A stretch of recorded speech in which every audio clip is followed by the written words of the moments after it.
शारदां देवीं रामकृष्णं जगद्गुरुं पादपद्मे तयो श्रित्वा प्रणमामि मुहुर्मुहुर्। हम लोग प्रत्येक सप्ताह माँ की मधुर स्मृतियाँ नामक पुस्तक से पाठ करते हैं, जो कि हिंदी में होती है। आज हम लोग देखेंगे माँ की स्मृति मुकुंद बिहारी साहब, जिसने माँ के पास आए, उनकी दीक्षा हुई, किस तरह से उनकी माँ का व्यवहार मिला, उनकी करुणामयी माँ, इसके बारे में उनका अनुभव यहाँ पर लिखा गया है और उसी को हम लोग यहाँ पर पढ़ेंगे। माँ की स्मृति मुकुंद बिहारी साहब 1890 ईस्वी में ढाका ज़िले के सिंगाइल ग्राम में मेरा जन्म हुआ था। अविभाज्य बंगाल का यह छोटा सा गांव ढाका शहर से लगभग 35 मील दूर था। प्रवेशिका परीक्षा उत्तीर्ण होने के बाद 1908 ईस्वी में मैं कोलकाता आया और स्कॉटिश चर्च कॉलेज में भर्ती हुआ। मैं वहाँ झामापुकुर मोहल्ले में रहता था। एक दिन मेरे एक मित्र ने श्री रामकृष्ण देव के एक गृही भक्त श्री माँ अर्थात वचनामृतकार महेंद्र नाथ गुप्त के बारे में बताया। उसी मित्र के साथ मैं एक दिन श्री माँ को प्रणाम करने गया। यहीं से रामकृष्ण भावादर्श तथा रामकृष्ण मंडली के साथ मेरे परिचय की शुरुआत हुई। बीच बीच में मैं श्री माँ के पास जाता। यहाँ पर श्री माँ मतलब शारदा माँ को प्रणाम करने जाता यहीं, और साथ में परिचय की शुरुआत हुई। बीच बीच में मैं श्री माँ के पास जाता। बाद में मुझे उनके घनिष्ठ सानिध्य का सौभाग्य भी मिला। इसी प्रकार कुछ काल बीता। इसी बीच मेरा बीए में नामांकन हुआ। एक दिन श्री माँ ने मुझे बेलूर मठ जाने को कहा। बेलूर मठ जाकर मुझे स्वामी ब्रह्मानंद, स्वामी शिवानंद, स्वामी अद्भुतानंद, स्वामी प्रेमानंद, स्वामी सुबोधानंद आदि ठाकुर के प्रमुख शिष्यों के दर्शन का सौभाग्य प्राप्त हुआ। धीरे धीरे उन लोगों का स्नेह व आशीर्वाद पाने का भी सौभाग्य मिला। एक दिन मैंने श्री माँ से, मेरा भूल हुआ, यहाँ पर माँ श्री माँ मतलब मास्टर महाशय जो वचनामृतकार है, उन्हीं का बातें हो रही है। सुना कि बाग बाज़ार में माँ रहती है। जिस मित्र ने मुझे श्री माँ का संवाद दिया था, उसी मित्र को लेकर एक दिन मैं बाग बाज़ार में माँ के घर गया। यह 1910 ईस्वी की घटना है। नीचे स्वामी शारदानंद जी महाराज थे। उनकी अनुमति से मैं माँ को प्रणाम करने दूसरे मंजिल पर गया। माँ की अभूतपूर्व मातृमूर्ति देखी।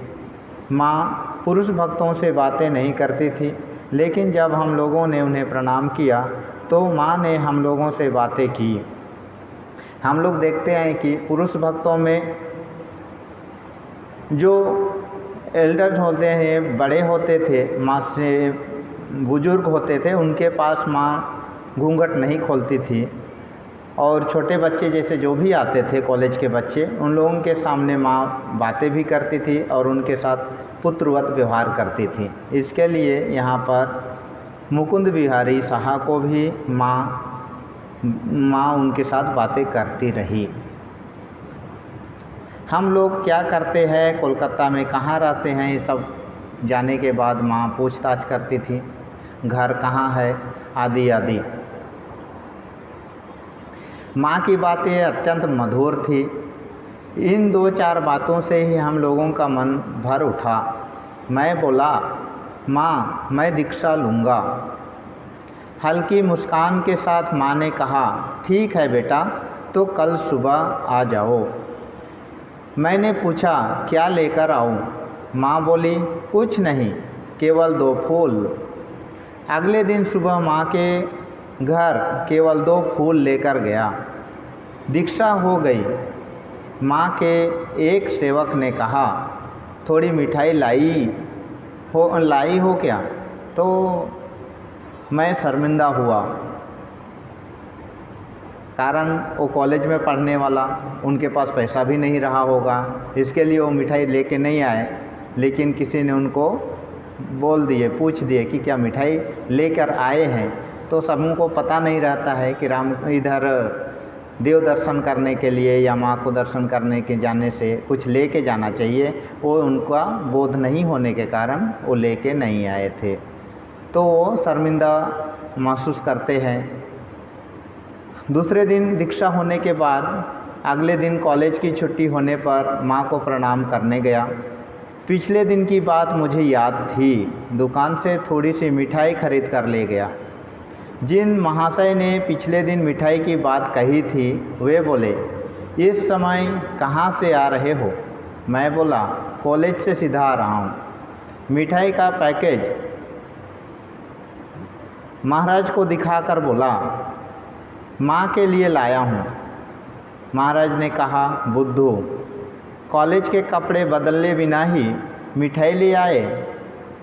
माँ क्या इसे ग्रहण करेगी? मन में बड़ा खेद हुआ। यह सोचते हुए मैं माँ के पास गया कि उनको केवल प्रणाम करके ही लौट आऊँगा। प्रणाम करके उठते ही माँ ने कहा, क्यों बेटा, मेरे लिए जो मिठाई लाए हो उसे नहीं दोगे? माँ अंतर्यामिनी है, उन्हें कुछ भी बताना नहीं पड़ता। लेकिन कॉलेज के कपड़ों में खरीदी गई मिठाई तो माँ ग्रहण नहीं करेगी, अतः मैं चुपचाप खड़ा रहा। माँ बोली, क्यों जी, दो ना? क्यों जी, दो ना? माँ ने हाथ बढ़ा दिया।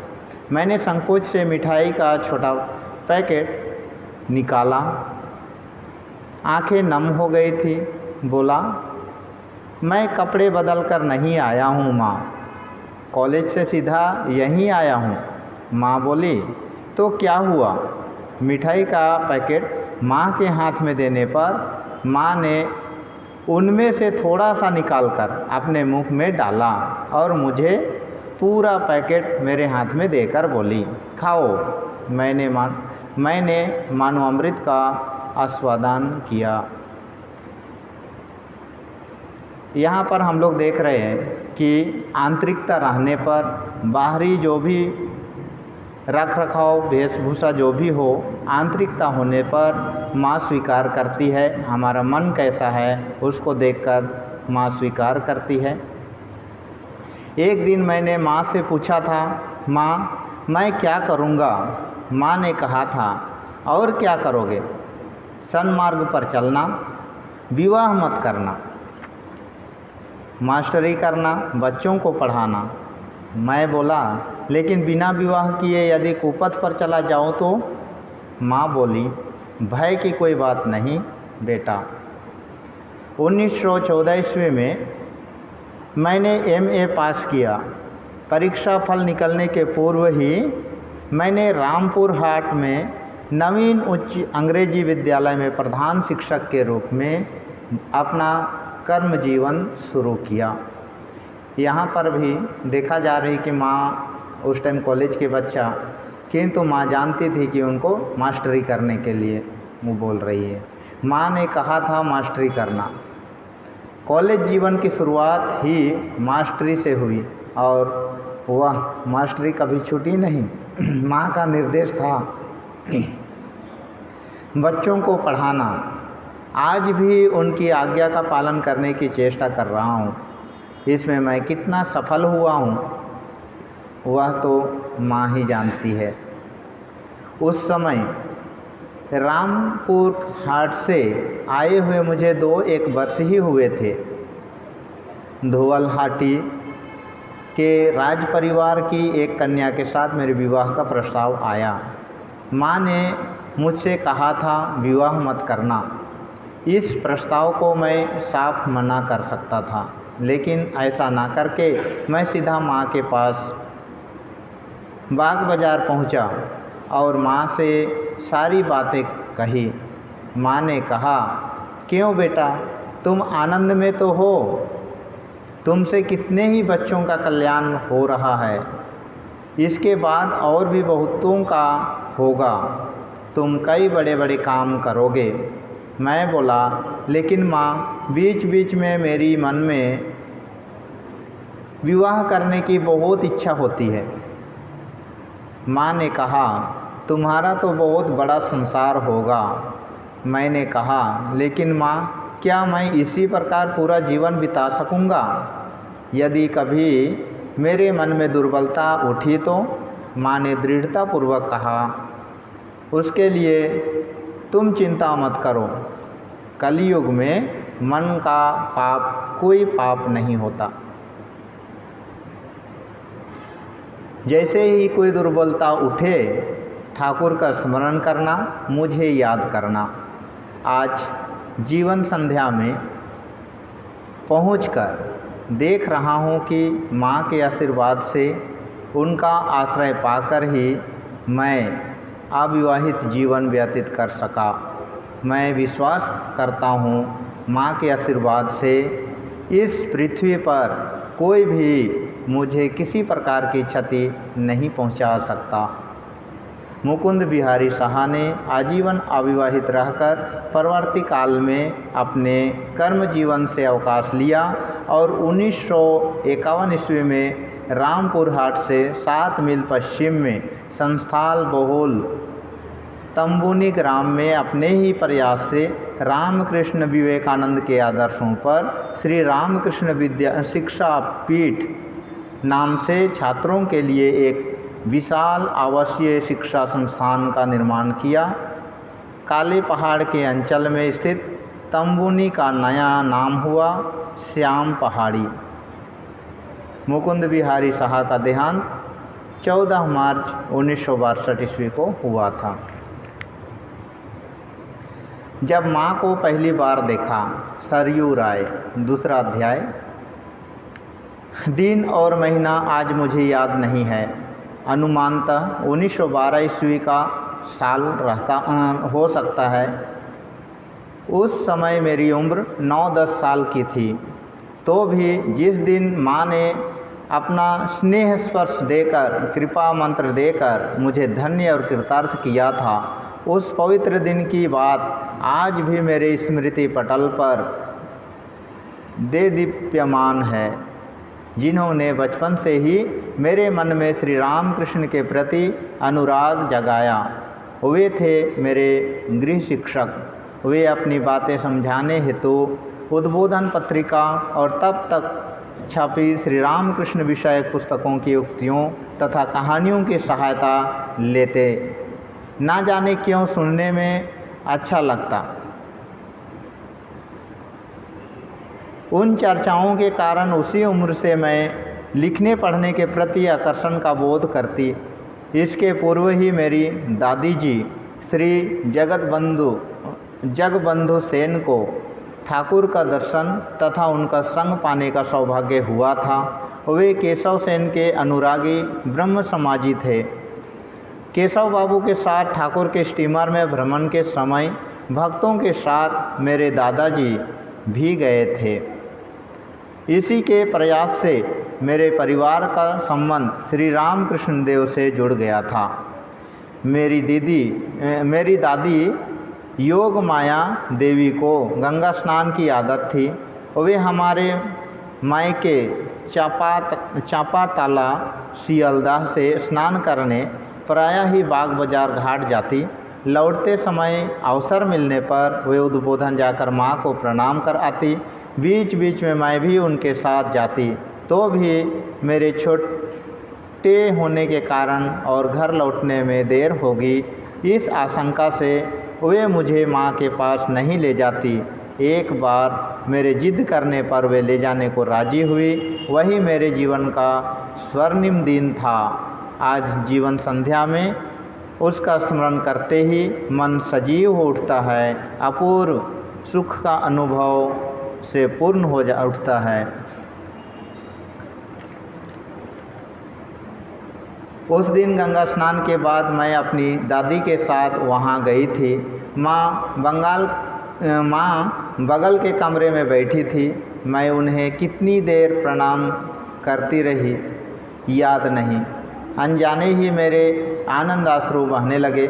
मुझे पता ही नहीं चला। उस उम्र में उतनी बोध शक्ति नहीं थी, तो भी ना जाने क्यों ऐसा लग रहा था कि ये मेरी खूब परिचित और मेरे सर्वाधिक प्रिय अपनी है। मैं भाव विभोर हो उठती थी। चेतना लौटते समय समझ में आया, माँ कह रही है तो रो क्यों रही है? मैं हूँ ना। और मेरे सिर पर स्नेह स्पर्श दे रही है। सारा शरीर एक अपूर्व आवेग से शीतल हो जाता रहा था और मानो होश खोती जा रही थी। थोड़ी देर बाद माँ ने ठाकुर का प्रसाद दिया। परिचय जानने के लिए उन्होंने मेरी दादी से पूछा, यह किसके घर की लड़की है? सुनने के बाद एक दिन स्नान के बाद मुझे अपने पास ले आने को कहा। वहाँ गुलाब माँ, योगिन माँ उपस्थित थी। स्नान करा कर लाने का अर्थ वे जानती थी। उन दिनों किसी कारणवश माँ कुंवारी बालिकाओं पर कृपा नहीं करती थी। माँ को यह बात याद दिलाने पर वे बोली, इसके लिए पाबंदी नहीं है।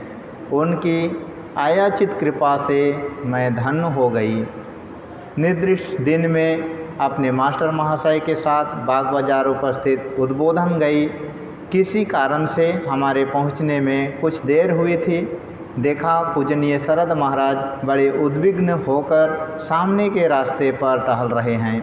हमें आते देखकर उन्होंने नाराज़गी पूर्वक ठीक समय पर न आने के लिए हमें मीठी सी झिड़की दी। उन्होंने बताया कि श्री माँ हमारी प्रतीक्षा कर रही है। मास्टर महाशय द्वारा विनयपूर्वक देरी का कारण बताने पर उन्होंने आश्वस्त होकर मुझे ऊपर पहुंचा देने को कहा। मैं ऊपर गई तो देखा कि माँ पूजा के आसन पर बैठी थी। पास ही एक और आसन बिछा था। उनकी स्निग्ध इस दृष्टि में कोई शिकायत नहीं, अपितु स्नेहपूर्ण आह्वान का भाव था।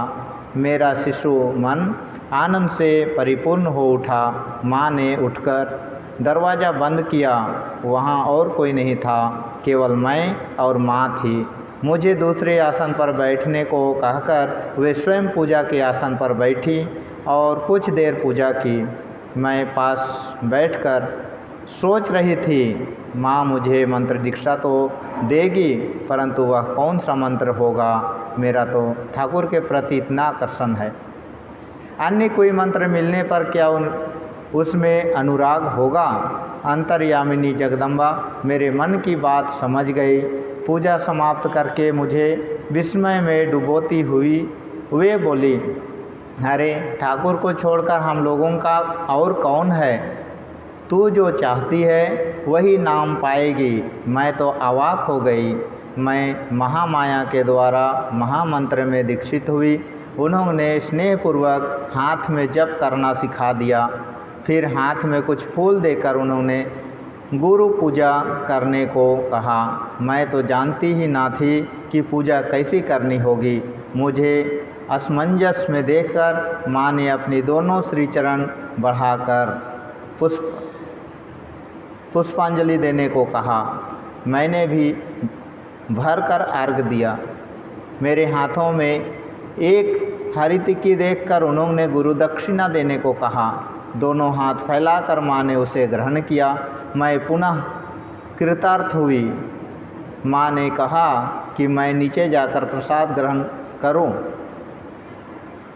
और घर लौटने के पूर्व एक बार फिर उनसे मिलकर जाऊं। प्रसाद पाने के बाद मैंने थोड़ी देर विश्राम किया। उसी समय माँ भी विश्राम